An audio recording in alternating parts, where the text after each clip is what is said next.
हमारी योजना हमारा शत्रु पहले से ही जान रहा है। ऐसे में एक बात सदैव याद रखना कि शत्रु जो चाल चले उसकी चाल के अनुसार तब तक चलते रहो जब तक उसे विश्वास ना हो जाए कि तुम उसकी चाल में उलझ चुके हो। और जब शत्रु असावधान हो जाए उसे उसी की चाल में उलझाकर मार दो।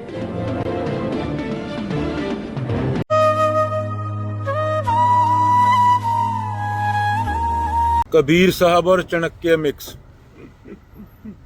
Straight trees are cut first. सीधे दरख्त सबसे पहले काटे जाते हैं। कबीर साहब की सच्चाई और ब्रेवरी और चाणक्य की बुद्धि।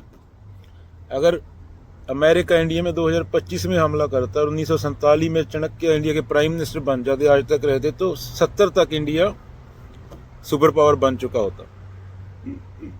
इंडिया दुनिया से 15 साल आगे होता।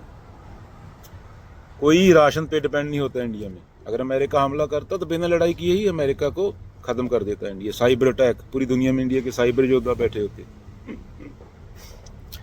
150-60 देशों के साथ अलायंस किया होता तो पूरे इंडिया पे डिपेंड होते।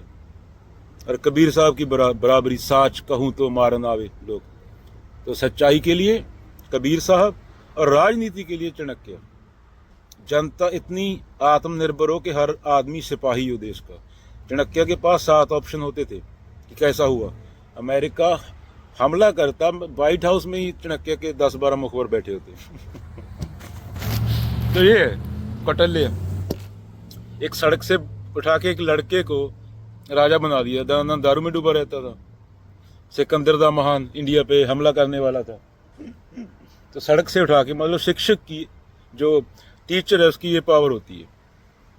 एक सड़क से उठा के बच्चे को राजा बना दे अखंड भारत का।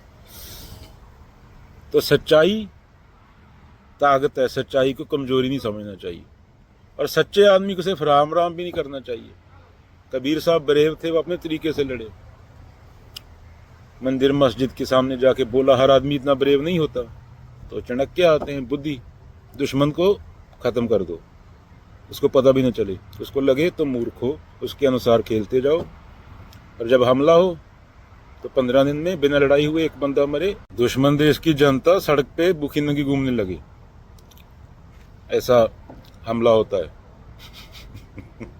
और दुनिया को पता होना चाहिए कि सत्य के खिलाफ कौन खड़ा है।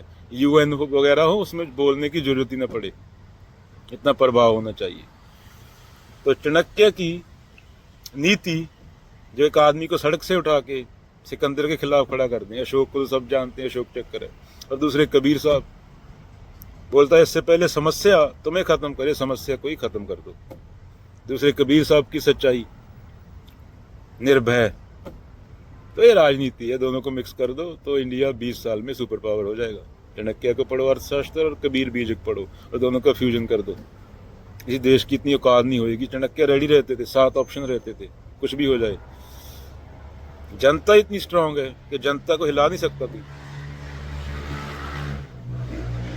इतना जनता के अंदर देश प्रेम है। देश प्रेम के लिए पैसा भी होना चाहिए। उनको कल की टेंशन नहीं होनी चाहिए कि कल क्या होगा।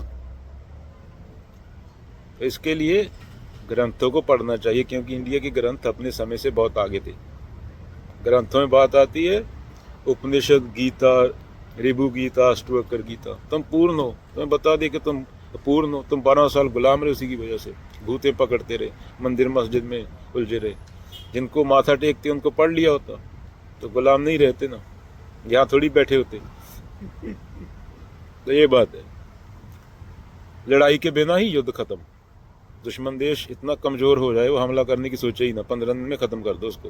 ना डॉलर रिजर्व करेंसी है, ना हर जगह हर दुनिया के देश में मुखबर होते चाणक्य की एक खबर। और 7-8 ऑप्शन तैयार रहते थे, कुछ भी हो जाए उसके लिए रेडी। 15 साल पहले इंडिया AI विकसित कर चुका होता और दुनिया आज कर रही होती। इंडिया की इकॉनमी होती 25 से 30 ट्रिलियन। ये सिर्फ छोटा अनुमान है, 50 ट्रिलियन तक भी हो सकती थी, क्योंकि जो चाणक्य थे वो अलग ही थे।